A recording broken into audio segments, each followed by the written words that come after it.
लक्ष्मी नारायण भगवान की जय। आइए मित्रों, मंगल आचरण हमने कुछ दिन कथाओं में किया, तो अब आप लोगों को आ गया होगा। तो मंगलाचरण आप कथा में बैठने से पहले मंगलाचरण करके बैठें। भगवान श्री गणेश, व्यास जी, सरस्वती मैया और लक्ष्मी नारायण आदि का ध्यान करते हुए फिर कथा का श्रवण करना चाहिए। तो अष्टम अध्याय की कथा में चलते हैं, क्योंकि ये विकुंडल और देवदूत संवाद चल रहा है, तो ये कथा लगातार चलेगी। तो अब हम समय को व्यर्थ न गवाते हुए सीधे कथा को आरंभ करेंगे। मंगल आचरण आप लोग जरूर करा करिए। तो विकुंडल ने फिर आगे देवदूत से प्रार्थना की कि हे देवदूत, माघ स्नान के साथ साथ वो कौन से ऐसे पुण्य कर्म हैं जिन्हें करने से व्यक्ति को यमलोक का दर्शन नहीं होता, कृपा करके मुझे विस्तार से बतलाइए।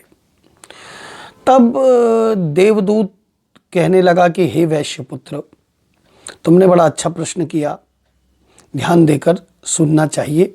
जो मनुष्य तुलसी का पौधा श्रद्धा सहित और प्रेम सहित लगाता है, उसकी सेवा करता है, वो सब पापों से मुक्त हो जाता है।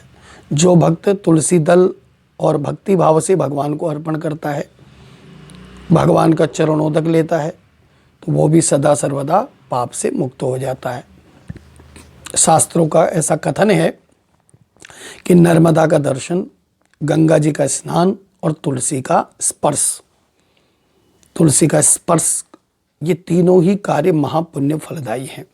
नर्मदा जी का केवल दर्शन से पुण्य प्राप्त हो जाता है, गंगा जी के स्नान से पुण्य प्राप्त हो जाता है, तुलसी के स्पर्श से। जो भक्तजन भगवान शिव को प्रसन्न करने वाले शिव के महामंत्र पंचाक्षरी मंत्र ओम नमः शिवाय, इस मंत्र का जप करते हैं, भगवान शिव को भक्तिपूर्वक ध्यान करते हैं, वे भी सब दुखों से छुटकारा पा जाते हैं, यमपाश से मुक्त हो जाते हैं। देवदूत आगे कहने लगा, हे मित्र विकुंडल, जो मनुष्य पेड़ पौधे बाग बगीचे इस प्रकृति को और सुंदर बनाने का प्रयास करते हैं, तो प्रकृति उस पर बहुत प्रसन्न होती है और उसको यथोचित उसका फल देती है। देवताओं, अतिथियों, पितरों का पूजन जो करते हैं, उनको ब्रह्मलोक की प्राप्ति होती है। हे वैश्यवर, अतिथि मध्याह्न काल में घर आए, चाहे वो मूर्ख हो, पतित हो, अज्ञानी हो, वेद पाठी विद्वान हो अथवा पंडित हो, कोई भी हो, अतिथि का कोई ये नहीं कि ये अच्छा है ये बुरा है, उसकी हेयता श्रेष्ठता का भेद त्याग देना चाहिए। सबसे पहले तो लोग घर का सामान भी अपने स्टेटस और हैसियत के हिसाब से निकाल कर देते हैं कि कौन आया है, कैसा देना चाहिए। लोगों को मैंने यहाँ तक देखा है कि पैसों में से भी देखते हैं कौन सा फटा और पुराना नोट है, वो दे देते हैं। ध्यान रखिए, जैसा दोगे वैसा ही आएगा।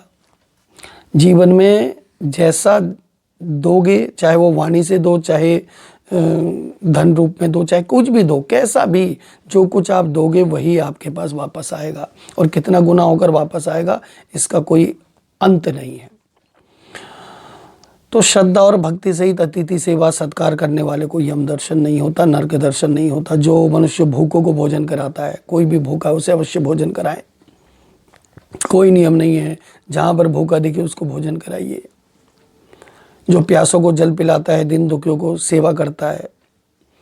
बड़ी अद्भुत एक भजन था, कभी प्यासे को पानी पिलाया नहीं, बाद अमृत पिलाने से क्या फ़ायदा। तो वह अनंत काल तक सुख प्राप्त करता है। धर्म तो यही है, धर्म यही है, परहित सरिस धर्म नहीं भाई। इससे बड़ा कोई धर्म नहीं है। धर्म कोई किसी संप्रदाय से बंधा हुआ नहीं है। यदि आपके अंदर परोपकार की भावना है, आप सबके लिए दया रखते हैं, आपके अंदर सबके लिए दया भाव है, तो आप समझे परहित का भाव है, तो आप धार्मिक हैं, आप धर्म में ही हैं। यही धर्म की परिभाषा है।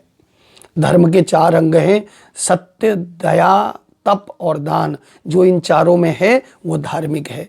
वो चाहे विशेष किसी भी संप्रदाय से हो चाहे ना हो, वो मनुष्य किसी भी संप्रदाय का कोई भी हो, वो चाहे आस्तिक हो चाहे नास्तिक हो, यदि वो इस धर्म में है तो वो धार्मिक, वही धार्मिक है, ये जान लें।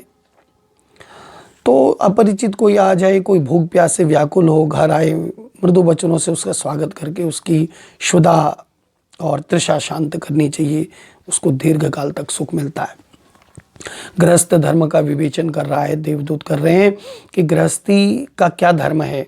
जो व्यक्ति अतिथि का आदर नहीं करता, गृहस्थी होकर भी, तो उसका निरादर करता है, घृणा करता है या मुंह फेरता है, घोर पापी है वो, पाप का भागी बनकर नरक को प्राप्त करता है।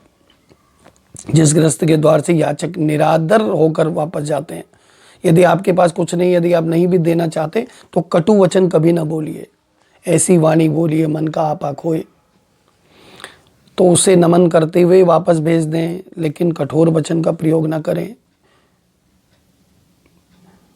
तो गृहस्थ घोर पापी, फिर ऐसा गृहस्थी घोर पापी होता है, नरक यातनाएं भोगता है, उसकी सारे पुण्य ईश्वर भक्ति उसकी बेकार है।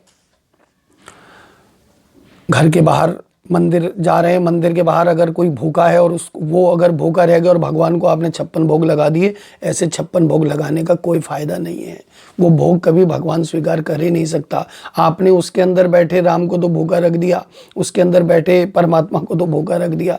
आप वहाँ मूर्ति को जो हमारे द्वारा निर्मित है, उस मूर्ति को 56 भोग लगा रहे हैं, वो कैसे स्वीकार करेगी? उसके अंदर का परमात्मा कैसे स्वीकार कर लेगा? जिसके अंदर विवेक है, सब कुछ है, उसके अंदर के परमात्मा को आप तृप्त नहीं कर पाए। तो ध्यान रखें, मंदिर जाएं, मंदिर में भोग लगाएं, प्रसाद चढ़ाएं, सब कुछ करें, लेकिन अगर मंदिर के अगर कोई भूखा है तो पहले उसको भोग लगा दो। वहां अगर आपने भोग लगा दिया, फिर चाहे मंदिर में न भी लग पाया तब भी आपका प्रसाद लग गया। कभी निराश नहीं करना चाहिए, आदर सत्कार करना चाहिए। गृहस्थों के लिए अतिथि सेवा परमो धर्म कहा गया है, बड़ा पुनीत धर्म कहा गया है। बंधु बांधव धन धान्य कुछ भी नहीं है इससे बढ़कर। हे वैश्यराज, मेरा सत्य वचन है, केवल अतिथि सेवा के पुण्य प्रताप से, केवल यदि कोई जीवन में एक से ये अतिथि सेवा यदि कोई अपना ले, यदि वो कोई पूजा पाठ और कुछ भी ना करता हो, तो राजा महाराजा धर्मात्मा ऋषि महर्षि कोई भी हो, चिरकाल तक स्वर्ग में निवास करता है। उसके सभी मनोरथ पूर्ण होते हैं, उसके कभी पुण्य क्षीण नहीं होते। कर्ण दधीचि बलि इत्यादि धर्म के सर्वोत्तम पालन करता इसीलिए हुए क्योंकि उनके पुण्य अभी तक अक्षय बने हुए हैं, क्योंकि उन्होंने किसी को कभी निराश नहीं जाने दिया। अनंत काल तक वो स्वर्ग का सुपभोग करते हैं। तो यहाँ पर इति श्री पद्म पुराणे माघ महात्म्ये अष्टमो अध्याय संपूर्ण। तो यहाँ पर अष्टम अध्याय पूरा हुआ।